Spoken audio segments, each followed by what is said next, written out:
Le grand entretien. François Bunel. Place aux mots, place à la langue. La France est un pays qui aime sa langue. Il suffit de penser à l'émoi que suscite la moindre tentative de réforme de l'orthographe. Et il suffit de prêter l'oreille au discours ambiant qui est, hélas, celui de la décrépitude. Tout fout le camp, ma bonne dame, c'était bien mieux avant. Du temps où on savait parler, et tous ces jeunes avec leurs SMS, leurs tweets, leurs emails, ils respectent plus rien. Sans parler des journalistes, à la radio, à la télé, même dans le journal, incapables de ne pas buter sur les mots, et tout ça qui vient détériorer notre belle langue. Stop. N'en jetez plus. Le français évolue, le français se porte bien, n'en déplaise aux grincheux, et on peut aimer, ou l'on peut aimer, sans sacraliser. Oui, c'est possible. Un peu de fantaisie, un peu d'humour, un peu moins de dogme, et vous verrez, la connaissance n'en sera que plus accessible. Le plaisir et le désir sont les seules vraies clés qui donnent accès au savoir, et c'est ce que rappelle ce linguiste qui occupa à peu près tous les postes possibles et imaginables au sein des institutions officielles dédiées à la langue française. Il fut directeur des écoles au ministère de l'Éducation nationale, dirigea une armée de missions et d'observatoires, vécut aux États-Unis également, plus précisément en Louisiane. Il est aujourd'hui le recteur de l'Agence universitaire de la francophonie. Il présente sur TV5 Monde une excellente émission consacrée à la langue française intitulée « Merci, professeur » et surtout, il a publié un ouvrage réjouissant qui devrait figurer en bonne place dans toutes les bibliothèques. Petite chronique du français comme on l'aime. Comme on l'aime ? Mais au fait, comment l'aimons-nous, cette langue française ? Le grand entretien sur France Inter. Bernard Cerchilini. François Bunel.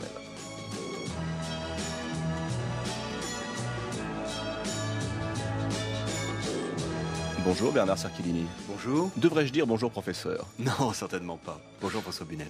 Comment va la langue française ? Elle va bien, monsieur. On vous en parle comme si c'était une amie. Oui. Un personnage. Une amie, une maîtresse, une maman, une vieille amie.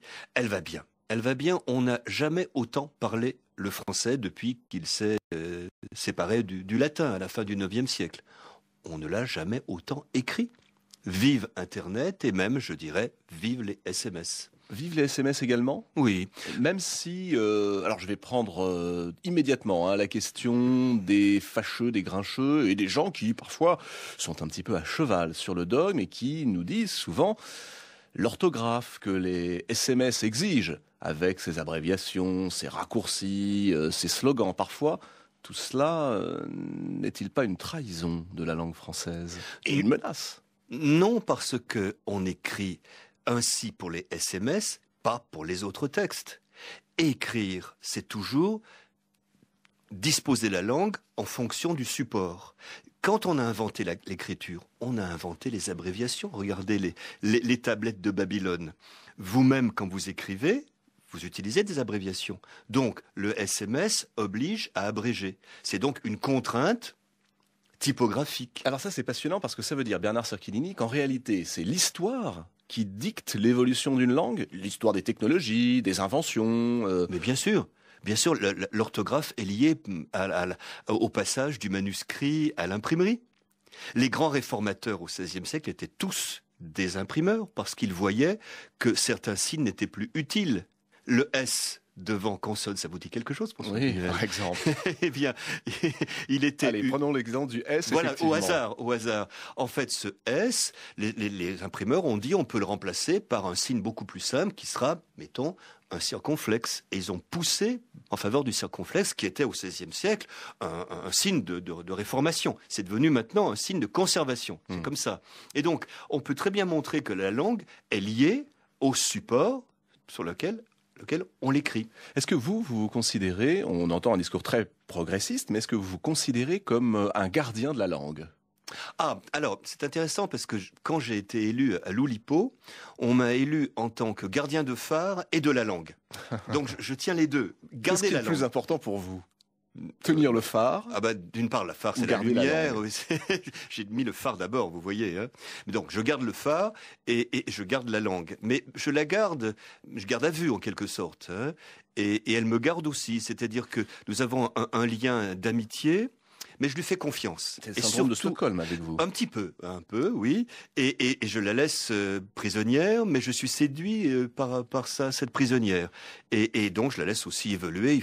Vous dites que je suis progressiste, disons que je suis plutôt libéral en matière de langue, étant un historien de la langue et sachant que la norme est toujours relative. Alors, historien de la langue, membre de l'Oulipo, peut-être aurais-je dû d'ailleurs le préciser dans ma présentation, parce que cela fait de vous, Bernard Cerchilini, un linguiste un peu particulier, qui ne déteste pas l'élégance, l'humour, le trait d'esprit, recherché justement, ce qui, dans la langue, dans l'écriture, dans la lecture, peut nous amuser, nous divertir aussi.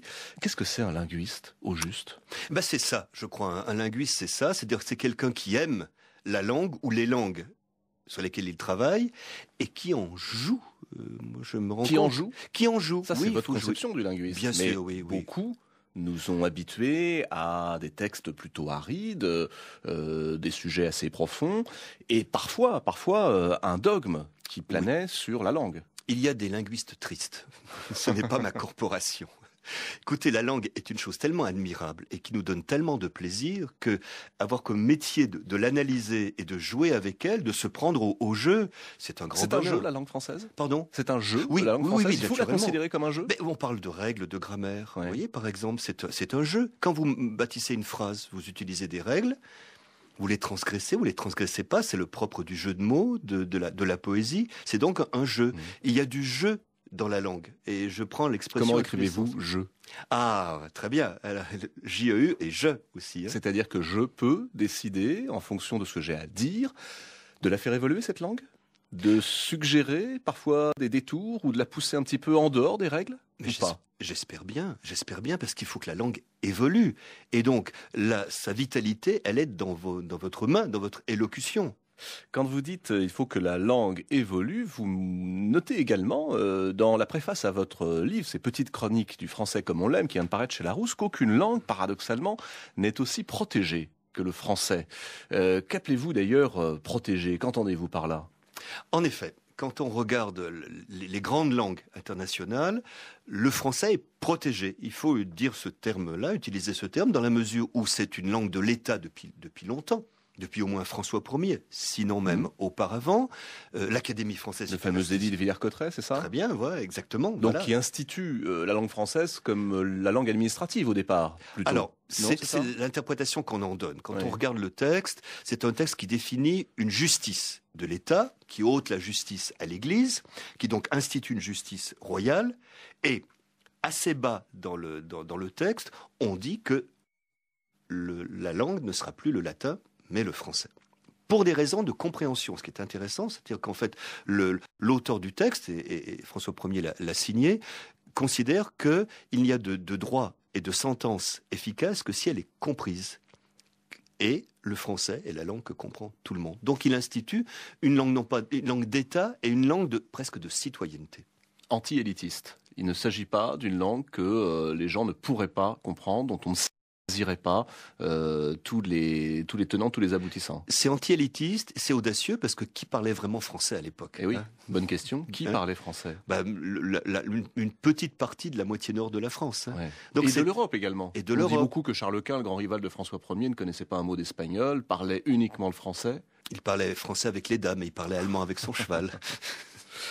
Bernard Cerchilini, quels sont aujourd'hui les principaux défis, on va brosser un peu le paysage, auxquels la langue française est confrontée selon vous ? Alors, rester une langue de modernité, une langue des sciences et des techniques. C'est le grand défi. Donc, des sciences et des techniques. Oui, parce que l'anglais occupe principalement ce domaine.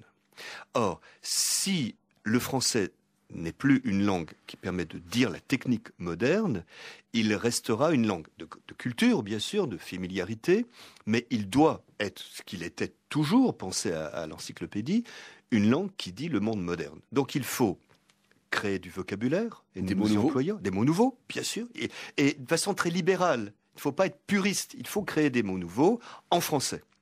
Il faut aussi que le français soit présent sur Internet et qu'il ait des outils pour traduire le français, pour aider qu'à le comprenne. Il faut donc que le français prenne vraiment le virage de modernité. Il le fait. La part du français sur Internet est vers 7%, ce qui est bien. Il faut faire davantage. En même temps, Bernard Sacchellini, vous avez bien vu qu'à chaque fois qu'une réforme, ne serait-ce que de l'orthographe, arrive, que le tollé médiatique est immense, les professeurs souvent s'emparent de cette question, les parents d'élèves également montrent qu'ils sont très souvent concernés, mais plus conservateurs que progressistes ou libéraux pour reprendre votre terme. Comment faire bouger les mentalités, justement, sur cette idée qui consiste à intégrer des mots nouveaux ? J'en parle durement, car j'ai été chargé par le Premier ministre Michel Rocard d'animer la commission qui a préparé la fameuse réforme dont vous parlez. Dont vous avez fait les frais. Exactement. C'est-à-dire que nous l'avons préparé avec tous les techniciens, les linguistes, avec l'accord de l'Académie française. Et je me rappelle très bien quand nous l'avons publié au journal officiel, et correcteur, parce qu'il ne fallait pas laisser de faute d'orthographe dans une réforme de l'orthographe, naturellement. Et je n'ai pas dormi, je suis arrivé à 9h au bureau et j'ai dit à mon assistante, eh bien, une chose réglée, passons à autre chose. Ce qui prouve que je n'ai pas un grand sens politique, puisque dès le lendemain, quelqu'un a publié, dont je ne dirai pas le nom, a publié un article très très méchant dans le Figaro, et puis ça a été après une sorte de guerre civile. L'orthographe en France est une affaire de Dreyfus permanente. Heureusement, la première guerre d'Irak est venue calmer les esprits, on a pensé à autre chose, mais j'ai passé un mois douloureux. À mon grand étonnement. Alors, ça nous renvoie, Bernard Sacchellini, une réaction populaire. Une dizaine d'années en arrière, vous disiez, c'est pas forcément faux, effectivement, l'orthographe, c'est une affaire Dreyfus permanente, c'est audacieux comme comparaison, mais pas faux. Où est le Clémenceau, le Zola, qui viendra réhabiliter, justement, notre Dreyfus ? Cette langue française qu'on aime tant. Ça ne sera ni... Et qui est innocente, en plus. En fait, ça ne sera ni Clémenceau ni Zola, dans la mesure où, grâce à Clémenceau et à Ferry, tous les Français savent lire et écrire.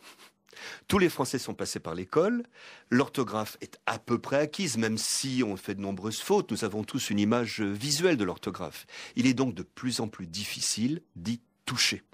Nous avons essayé de faire il y a 15 ans, la dernière réforme de l'orthographe du 19e siècle. Et donc, je pense que maintenant, c'est presque désespéré. C'est-à-dire qu'on peut, à la limite, bouger les choses. On n'y arrivera plus. Nous avons une image. Vous-même, essayez par exemple, de supprimer le circonflexe sur huître ou sur il. Vous aurez du mal. Or, ce circonflexe ne sert à rien. Un i avec ou sans circonflexe se prononce de la même façon. Oui, mais c'est joli. Alors, vous qui êtes sensible à la beauté. À l'époque, j'avais fait un une débat. Île sans circonflexe, tout de même, ça manquerait un petit peu de panache. C'est ce que me disait le regretté Claude Mauriac à France Culture, au cours d'un des nombreux débats auxquels j'ai participé à mes dépens. Une île sans circonflexe, on ne voit pas les oiseaux qui volent sur l'île. Donc nous avons une image graphique, une image oculaire, mentale, et on ne peut pas y toucher. Ça veut dire également, plus profondément, Bernard Sacchellini, que les images mentales que nous avons, mais peut-être surtout, pas seulement sur l'orthographe, sont des filtres idéologiques ? Certainement. Nous avons une image visuelle de la langue. La langue, ce n'est pas seulement l'immatériel, comme disent les linguistes, c'est du matériel. Nous voyons la langue. Et y toucher, c'est d'autant plus difficile que, et je reviens à votre question que vous avez posée il y a une dizaine de minutes, que le français est un monument protégé, érigé par l'État, par des corps de grammairiens. C'est une langue qui est dotée d'un nombre considérable de dictionnaires. En 2000, Raymond Barre, maire de Lyon, m'avait demandé de préparer une exposition sur la langue française. Je l'ai fait. Mais je n'ai pas été écouté car je voulais qu'on érige, place Bellecour à Lyon, une tour formée de tous les dictionnaires possibles et imaginables du français. Et il y en a tant que ça ? Énormément. Donc on peut faire la tour de Babel rien qu'avec la langue française. Rien qu'avec la langue française. Et pour des raisons de sécurité, on ne m'a pas écouté. Je regrette. Tout à l'heure, j'évoquais pour cette affaire Dreyfus que vous appelez la langue française, cette affaire Dreyfus bis, les noms de Clémenceau et de Zola, mais pour une raison précise, c'est que Clémenceau était alors le patron de l'Aurore, donc un grand journal, donc un journaliste, et Zola un écrivain. D'où ma question, est-ce que, puisque les instances officielles et les politiques ne pourront pas faire bouger les choses, est-ce que les journalistes, les journaux et les écrivains, plus libres, pourront, eux, faire venir cette réforme en créant des mots nouveaux, en adoptant des mots valises, en gommant, par exemple, le circonflexe sur les îles, peut-être ? Je vais peut-être vous étonner, mais je pense oui. Ah bah, Je ça m'étonne découvre- pas, ça me rassure. Voilà, mais étonné de la part d'un linguiste. Car finalement, cette réforme que nous avons un peu ratée quand même, nous l'avons faite en tant que professionnels, c'est-à-dire linguistes. Nous étions des linguistes, des grammairiens, et les académiciens étaient, en l'occurrence, j'ose dire, des professionnels de la langue. Or, nous avons eu contre nous une réaction populaire, c'est vrai, mais surtout une réaction des écrivains.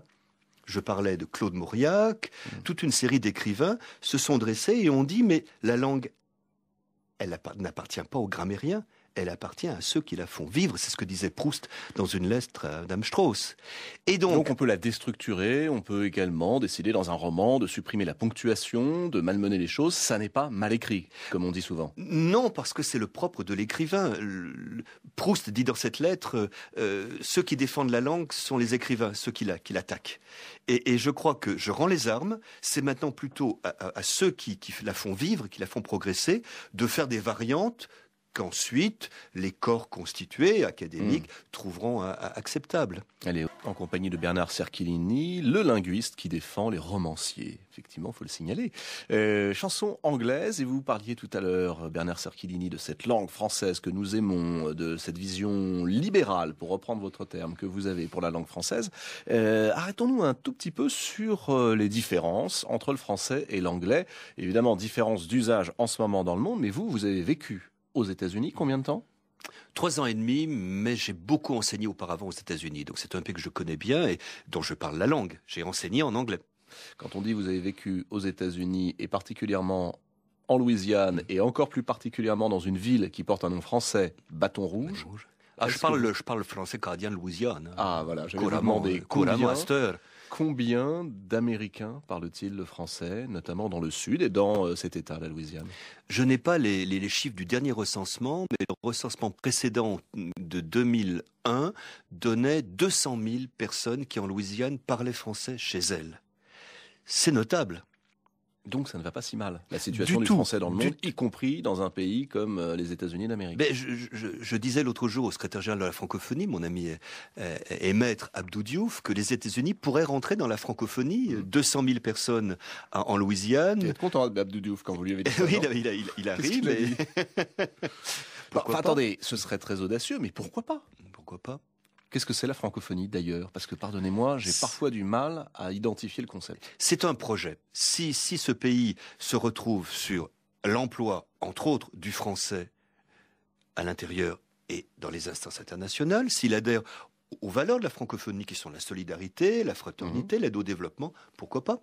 Est-ce que le français que parlent les Acadiens, que l'on parle à Bâton Rouge ou à la Nouvelle-Orléans, est le même que celui que l'on parle à Bruxelles, à Québec, non, ou au Congo? Non, c'est une variété propre qui est liée au français que l'on parle au Nouveau-Brunswick. C'est de l'acadien, parce que l'Acadie, bien sûr, je rentre dans quelques détails, mais le peuplement français au Québec n'est pas le même que celui de l'Acadie. Il est plus ancien en Acadie, et quand les Français ont été battus, comme vous le savez, dans ces arpents de neige, les Anglais qui ont mis le pied en Acadie ont chassé les Acadiens. C'est ce qu'on appelle le grand dérangement. Et les Acadiens sont partis en France et en Louisiane. Et ces Acadiens sont devenus des Cadiens, d'où l'anglais Cajun. Donc en fait, ce n'est pas tout à fait du français québécois, c'est du français d'Acadie. Si vous allez à Moncton, Nouveau-Brunswick, vous entendrez le français de Louisiane. Moncton, en Nouveau-Brunswick, c'est une ville francophone où on parle exactement, comme je dis, le français de Louisiane, Astor. On dit Astor comme Montaigne dit Astor. Donc votre francophonie à vous, Bernard Cerchilini, ce projet de la francophonie, quelle langue parlera-t-il? Un français, entre guillemets, pur, a-t-il un sens? La francophonie est fondée sur la syntaxe. Et je reviens à votre question, ce qui différencie l'anglais et le français. L'anglais est une très grande langue, qui a de grandes vertus en particulier, qui a très peu de syntaxe, et qui est très malléable, et qui est très hétérogène. L'anglais, c'est 40% de français, c'est beaucoup de mots. Donc c'est très souple, l'anglais. Ça a beaucoup de vertus. La vertu principale du français, c'est la rigidité. C'est-à-dire que... C'est une vertu? Oui, parce qu'on a fondé la francophonie dessus. Ce que un Louisianais, un Québécois, un Belge, un Parisien, un Lyonnais comme moi ont en commun, vraiment, c'est la syntaxe. Nous bâtissons la phrase de la même façon, une façon rigide, d'autant plus rigide qu'elle est artificielle. La phrase française, elle a été construite par les grammairiens au XVIIe siècle. Et la phrase anglaise? La phrase anglaise, elle n'a pas été construite par des grammairiens, elle s'est construite elle-même. Vous écrivez dans votre livre, Bernard Sarchilini, que l'anglais est plus pragmatique que le français et que c'est peut-être la raison pour laquelle l'anglais a triomphé sur la planète. Quand vous dites plus pragmatique, qu'est-ce que ça veut dire concrètement? Alors, il y a des raisons aussi politiques, économiques, mais il y a aussi le fait que c'est une langue pragmatique, c'est-à-dire qu'une langue qui est matter of fact, on peut construire dans un ordre, dans un autre ordre. On peut faire du passif sur un petit peu tout. En français, on construit le passif sur l'objet direct. Point. L'objet indirect ou n'importe quelle chose. Donc c'est pragmatique au sens de l'important c'est d'être compris. Ça marche. Et ça fait une langue très souple. C'est une belle langue littéraire aussi pour ça. Ça a donné également un mouvement, ce qu'on a appelé depuis une vingtaine d'années la world fiction, c'est-à-dire des écrivains dont l'anglais n'est pas la langue natale, mais qui parlent différentes langues d'Inde, par exemple, d'Afrique ou d'Afrique du Sud, et qui écrivent un anglais qui n'est pas aussi rigoureux que l'anglais d'Oxford, mais qui est lu partout dans le monde. Est-ce que ça, c'est une chose que le français serait capable d'accepter ? C'est-à-dire d'avoir des écrivains ou des talents venus de la francophonie et qui ne seraient pas obligés d'écrire ce français Paris-Rive-Gauche. À condition que la syntaxe ne soit pas touchée. Là, pour moi, c'est la barrière pour vous. C'est la barrière. C'est la barrière dans la mesure où la francophonie a très très grands écrivains. Bien sûr, vous les connaissez comme moi. Regardez leurs phrases. Ce qui les différencie, c'est la façon de construire le discours, c'est le vocabulaire. Quand on parle aussi, ce sont les accents. Mais la force de la francophonie, c'est la construction. Et syntaxe veut dire construction. Le fait d'être ensemble, c'est la francophonie. Je pense que la francophonie est fondée sur la syntaxe du français. Alors, au sein de cette langue française dont vous venez de définir la ligne jaune, infranchissable, intangible, mais aussi la possibilité infinie de se développer. Alors, un écrivain peut en jouer, Céline ou Saint-Simon, mais il en joue. Et quand on joue, on respecte la norme. Ça reste un jeu. Ça reste un jeu. Bon, est-ce que dans ce contexte-là, vous êtes, vous, linguiste libéral, j'aime bien cette expression, le linguiste libéral, favorable au développement des langues régionales? En France, c'est l'occitan, c'est le breton, c'est le corse par exemple, mais c'est également le bembé, le malinké, le swahili, le swahili non, c'est une langue... Si, on le parle, bien sûr. Bon, alors, toutes ces langues-là, peuvent-elles et doivent-elles être enseignées en même temps, au même niveau que la langue française? Est-ce que c'est un appauvrissement du français ou est-ce qu'au contraire ça le renforce? Alors, pas au même niveau, parce que le français est la langue de la République qui nous unit. Ça, c'est un argument politique. Oui, bien sûr, mais le français est une langue politique, je l'ai dit plus haut, dès le début. Depuis François Ier, c'est la langue de l'État, puis la langue de la République, c'est dans la Constitution. Donc c'est la langue qui nous unit, et qui nous unit mondialement, c'est la francophonie. Mais ce français est une langue de dialogue, et il est important dans le monde que nous sommes d'être plurilingue. Vive les langues régionales, vive les langues de l'immigration. Et vous avez cité mes nombreux péchés. Parmi mes péchés, il y a le fait que j'ai fait, par le nom du gouvernement, un rapport sur les langues de France qui concluait très positivement. Et même, on m'a demandé de faire la liste des langues de France, des langues parlées en France. Et à l'époque, les journalistes étaient très étonnés. Je suis arrivé à 75. 75 langues parlées en France aujourd'hui. Oui. Et qui sont donc dérivées de la syntaxe française. Non. En dehors, langue de France, vous parliez du swahili, de l'occitan, du breton. Mais oui, on oublie que la Nouvelle-Calédonie, c'est la France, 29 langues, que la Guyane aussi. Il y a des citoyens français, citoyens qui votent, qui parlent des langues amérindiennes. Comment expliquez-vous, Bernard Sarchilini, cette résistance, pour ne pas dire réticence, de l'opinion française sur tous ces sujets? Tout à l'heure, vous n'avez pas de chance. Chaque fois qu'on vous propose une mission passionnante, politique, que ce soit la réforme de l'orthographe ou alors porter les langues régionales, ça échoue. Oui. J'ai réussi pour la féminisation, quand même. Donc, j'ai une question sur la féminisation. Voilà. Mais comment expliquez-vous cette résistance à l'évolution de la langue auprès des auditeurs, des téléspectateurs, des lecteurs, tout simplement? Il y a un bloc dur de représentation. Et mon livre essaye de les faire bouger. Et c'est dû au fait que depuis toujours, la langue est liée à un État qui est centralisé, qui est unique, que la langue est diffusée par une école, l'école de la République, et Dieu sait ce que je dois à l'école de la République. Donc, tout va vers l'unicité. Une seule langue, une seule norme, une langue unique. On ne parle qu'une langue en France et donc on ne se rend pas compte, par exemple, de la richesse du patrimoine linguistique français. Au moins 75 langues parlées. Et interrogez autour de vous, vous allez découvrir que les gens parlent d'autres langues ou que leurs parents parlaient d'autres langues. Mais on le cache. Ça, tiens. Oui. Les parlants pour les parents. Allez. Tiens, Très bien. Merci, Dr. Freud. Puisqu'on y est, docteur Cerchilini, sur cette question des parlants, oui. Vos parlants à vous, comment vous ont-ils transmis ce goût pour la langue française? J'imagine qu'on ne devient pas linguiste comme ça, à la naissance, en étant convaincu qu'on passera sa vie dans la langue. Quel a été le déclic? Mon grand-père. Parce que mon grand-père, pour qui je dois beaucoup, c'était un ouvrier immigré analphabète. Il est mort analphabète. D'où venait-il? De Perugia, en Italie. Pérouge en Italie. Cialculini, c'est un nom de cette région. Mon grand-père est mort entre deux langues. Il ne parlait plus bien l'italien, parce que l'italien avait évolué entre-temps, il a vécu une grande partie de sa vie en France, mais il parlait mal le français. Et donc il bricolait. Je me rappelle, la dernière fois que je lui ai parlé, il était au bord de la mort, il m'a dit « je m'ennuie ». Bon, je m'ennuie. M'ennuie. Et donc, j'ai réfléchi à cet homme qui était entre deux langues, qui bricolait pour s'exprimer. Ça m'a donné le goût, non seulement de la langue, mais des langues, des variations dans la langue et de la comparaison. Et l'objet de cet entretien que je parle un peu de moi, j'en suis désolé, c'est pour ça que je suis historien de la langue. Car ce qui m'intéresse, c'est l'autre dans le même. J'ai fait ma thèse sur l'ancien français. L'ancien français, c'est du français, qu'on ne comprend pas à livre ouvert. Or, c'est du français. Et donc, toute ma carrière scientifique, c'est là-dessus. C'est comment il y a de l'autre dans le même. Et alors, comment y a-t-il aujourd'hui de l'autre dans le même? Comment faire pour que le français d'aujourd'hui et de celui de demain reste fidèle à cette idée de départ qui était celle de l'ancien français? Eh bien justement, c'est un équilibre. Il faut que le français soit fidèle à lui-même, à sa morphologie, à sa syntaxe bien sûr, mais évolue, bouge, innove, qu'il y ait des variations. Et ce qui m'intéresse, c'est d'écouter toujours. Un linguiste est un homme insupportable pour son entourage, parce qu'il est toujours un peu ailleurs. C'est les petites variations. Voir ce qu'il va prendre, ce qui est de bonne aloi, ce qu'il va garder. Ce qui veut dire, Bernard Cerchilini, que si vous écoutez les variations, si vous y êtes si sensible, c'est que vous pensez que l'habitude, l'usage, peut devenir la norme.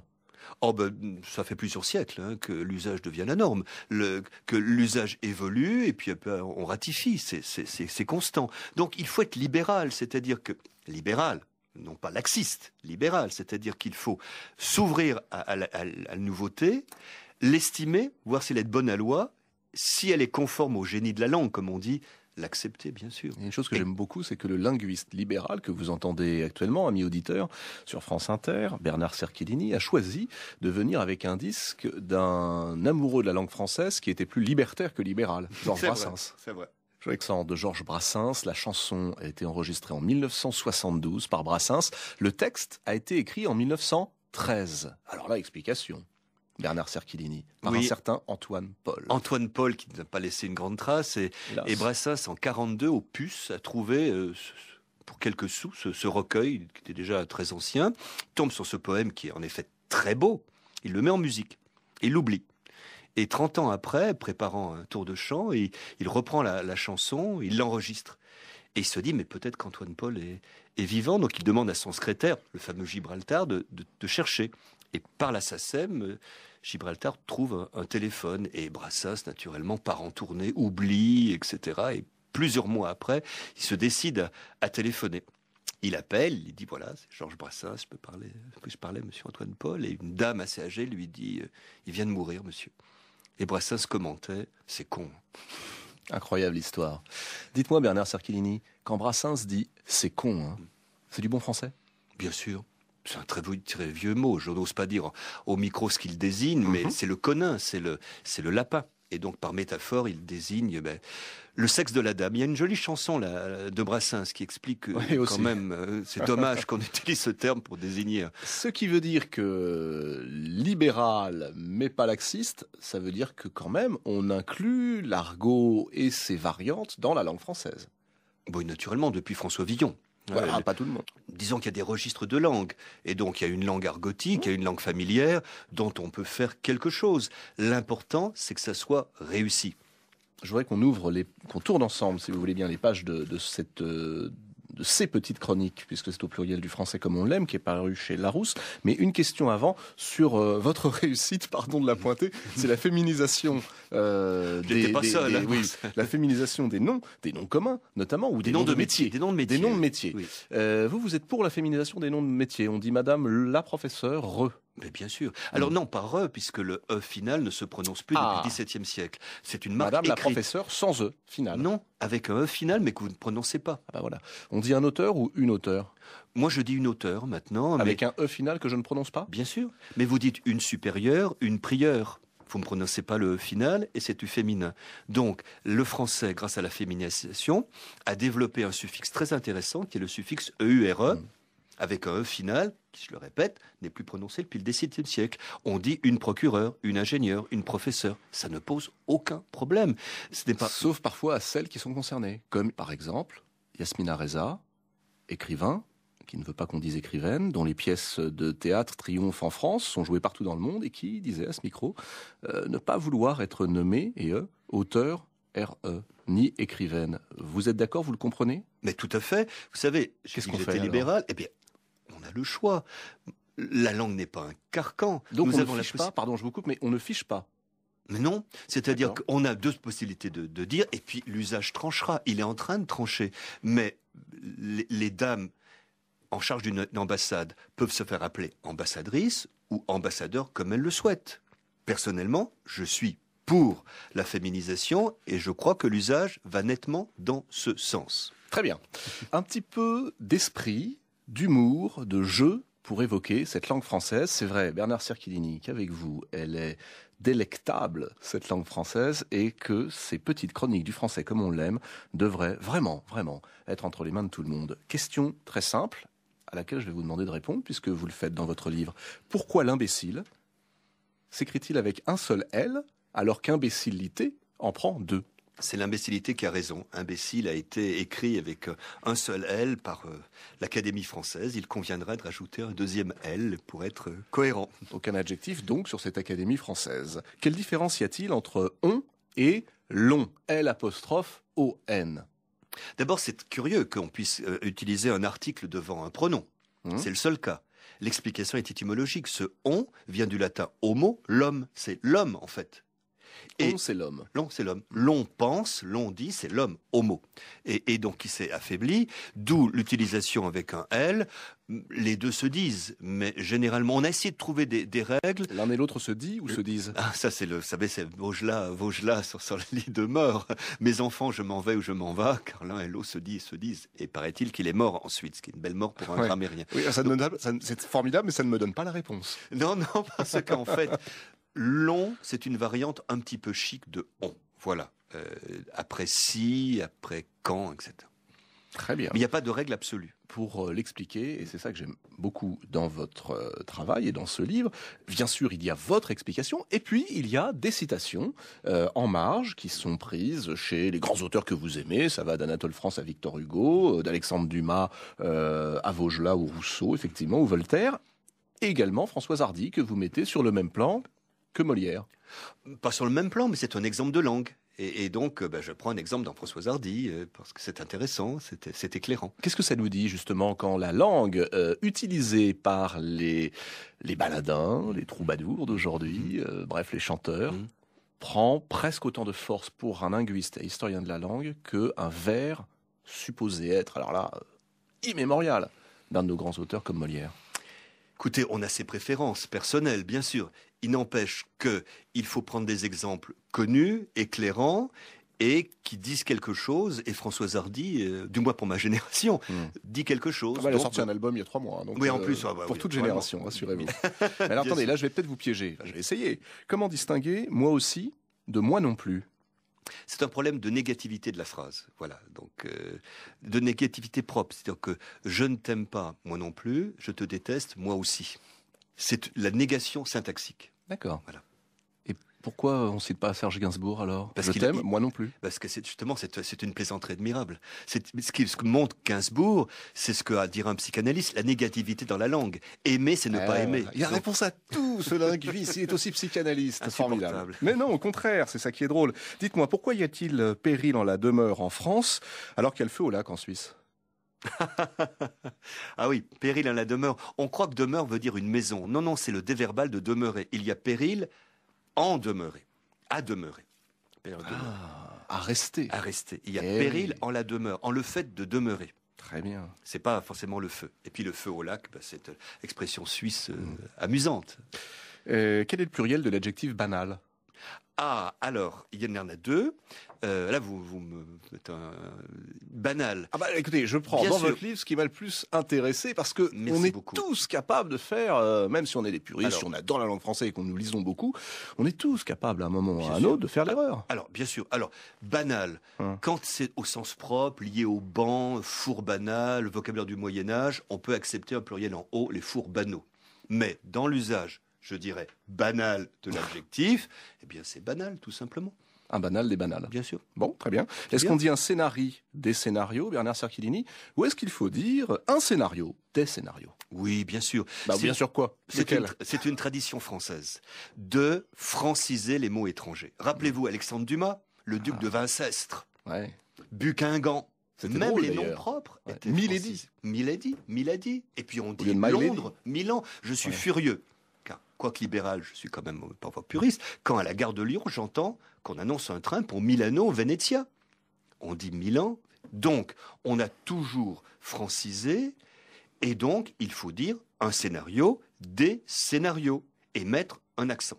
Dans le métier que j'exerce actuellement, je vois beaucoup parler des curricula à l'université. Non des curriculums avec un S. C'est une tradition, respectons-la. Donc ne tombons pas non plus dans ce snobisme qui consiste à aller chercher le latin et à nous expliquer que la langue française est devenue la langue latine. C'est ça aussi que ça veut dire. Ben, bien sûr, parce que dans ce cas-là, on est obligé de penser que le latin vient du français. Mais dites-moi, le latin et le grec, ce sont des langues définitivement mortes? On les a déjà bien massacrées avec nos ministres successifs de l'éducation. On peut le regretter. Est-ce que vous le regrettez? Oui, je le regrette. Je le regrette. Parce que le on est un terme général qui désigne l'homme, si j'ai bien compris. Voilà. Mais vous, Le- Bernard Cerchilini? Oui, en particulier pour le latin. Ça, c'est certain. Je serais plutôt pour qu'on rende le latin obligatoire à tous les élèves. Ce serait plutôt ma position. Un cours de latin, parce que comment bien comprendre la langue dans son histoire si on n'a pas fait un peu de latin? Et puis, c'est très démocratique, le latin pour tous. C'est plus élitiste. Ah, si c'est pour tous, oui. Bien vu. Puisque vous êtes historien de la langue, je vous pose cette question sur un terme qu'on emploie beaucoup, le gratin. D'où vient-il ce gratin qui désigne l'élite mondaine notamment, ou alors la soi-disant crème de la société? C'est intéressant parce que c'est traduit l'évolution de nos goûts culinaires. Le gratin, c'est ce qui gratte, ce qui a pris au fond. Vous voyez, prenez un gratin dauphinois. Hein. Oui, je vois bien. Vous voyez, très bien, très bien. Alors qu'il est, et donc, s'il a vu un peu le feu, comme on dit chez moi à Lyon, il a attaché au fond. Et c'est le meilleur, comme dans la fondue. Quand on prend une fondue savoyarde, on laisse tout le monde manger et on prend ce qui est au fond. Donc, le meilleur, ce qui est au fond. Or, dans l'histoire, le meilleur est devenu la partie superficielle, puisqu'on rajoute du fromage, on passe au four, on gratine. Et donc, le gratin est devenu la partie superficielle. Donc, l'élite de la société, et on parle de, comme en anglais, upper crust. Donc, en fait, le gratin est passé du bas en haut, d'où son usage social. Mais on peut aussi dire que le superficiel est un moyen de désigner, que finalement le gratin est un moyen de désigner la superficialité de cette société mondaine. Ah, je n'y avais pas pensé, c'est très bien ça. Pourquoi pas? Très bien. Pourquoi, Bernard Cerchilini, faut-il éviter l'expression « voire même » que l'on entend partout, y compris sur les ondes de France Inter? Et que personnellement, je réprouve. Parce que c'est un pléonasme, je veux dire. Voire même? Mais bien sûr, voir même, voir suffit. Eh oui. Il a fait ceci, voir cela. Qu'ajoutez-vous de plus? Bon, dites-moi, tout à l'heure, vous me disiez, si l'usage le veut, alors à ce moment-là, la langue le prend. Mais quand il y a un mauvais usage, puisqu'on a tous tendance à dire, hélas, voire même. Eh bien, l'usage se trompe. Vous savez, on disait... Libéral, pas laxisme, enfin, les contradictions sont quand même là. On parlait d'une pièce à Barbet d'Aurevilly. Mhm. Et Villy disait, mais, détestable cette pièce. Il répond, mais le public aime. Il a répondu, il est bien seul. Évidemment, il faut être dandy comme Barbet pour aimer la langue Et donc, française. dans certains cas, l'usage est bien seul à accepter cette formule. Autre expression que vous détestez, l'expression « car en effet », qui est pour vous du plus mauvais effet. Mais pourquoi? bien sûr, c'est un pléonasme. Là Encore aussi. Mais oui, bien car sûr. en effet. Mais, car en effet, si vous dites car, il est arrivé en retard. Ça suffit. Car, ça suffit. Il faut toujours faire au plus simple. Se corriger, c'est toujours ôter. Donc, voir, car, ainsi de suite. Et en ce moment, je me prends une grande colère contre le nouveau coordonnant qui apparaît en français, qui est à la fois. Ah oui, à la fois. Ou en même temps. Le gouvernement fera à la fois une politique de rigueur et de... Mais non, il fera une politique de rigueur et etc. Ce serait bien effectivement que nos politiques aussi apprennent à parler. Il n'y a pas que les journalistes. Hein. Non, mais encore une fois, c'est un vieux débat, vous savez, et là je dis ça sans aucune démagogie, on relève une petite faute chez les journalistes. Mais globalement, le français est bon. C'est trop aimable. Mais non, mais c'est vrai, écoutez. Ne croyez surtout pas que je cherche à vous taquiner, cher Bernard Cerchellini. Vous me dites il faut aller au plus simple, mais faut-il dire avant qu'il ne soit trop tard ou avant qu'il soit trop tard?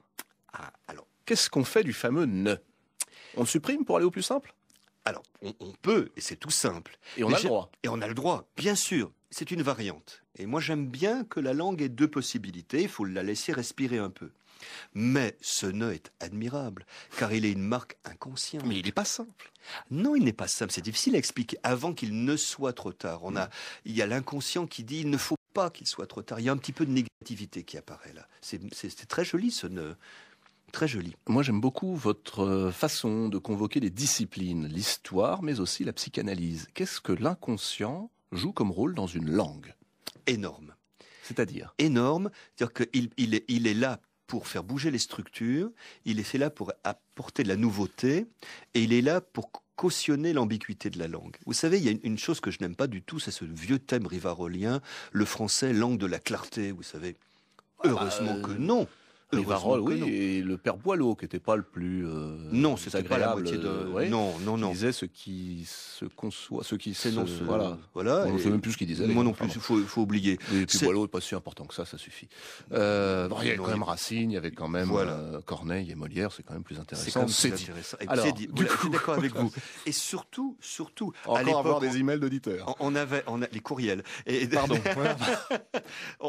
on avait une idéologie de la clarté à l'époque. Hein. Mais oui. Heureusement que le français n'est pas une langue claire. Donc, on ne pourrait être ni poète, ni amoureux, ni diplomate. Ah, mais voilà la bonne raison. Si c'était clair, on ne serait pas amoureux. Mais c'est le plus bel éloge que l'on puisse prononcer de la langue française, ça, dites-moi. Mais oui. C'est mon éloge. Dernière question. Quel est pour vous, Bernard Cerchellini, le plus beau mot de la langue française? Généralement, quand on pose la question aux enfants, ils disent « maman ».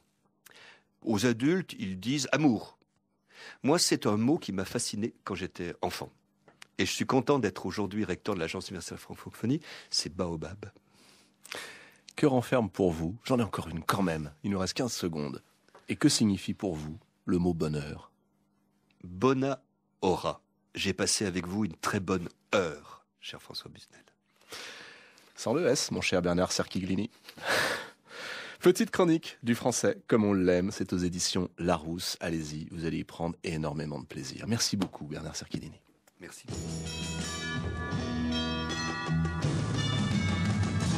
Le grand entretien, merci à Anne Kobilac pour la réalisation, à Thierry Dupin pour la programmation musicale, Vanina Scalia, Grégoire Louis pour la préparation de cette émission, Ronan Mahé et Fabien Laléouz pour la technique.